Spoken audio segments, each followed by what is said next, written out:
એક ગ્લાસ પાણી ભરતા આવજે. કેમ તરસ લાગી છે તમને?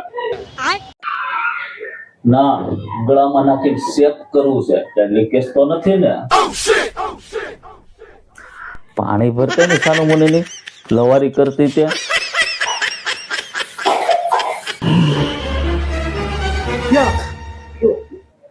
તારે લોવારી બહુ વધતી જાય છે હો.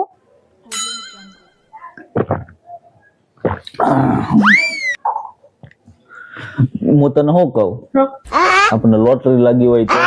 દાસું જોયું તમારું, તમને લોટરી લાગે? હાસીન કાંઈ ન લાગે હો તમને લોટરી. તો માઇન કે લાગી ગઈ હોય તો હું છે ને અડધા પૈસા લઈ ને મારા મમ્મીને ફેરવાઈ જાઉં. પછી બી આવીશ ને? પાછી તો હું આવું જ નહીં, ગયા પછી થોડું પાછું હોય. તો આપણને છે ને હા હાસીન 500 ની નોટ ની લોટરી લાગી છે. હા હાલે ઉપર જા, તાર મમ્મી ની ઘરે ઉપર જા. હાલ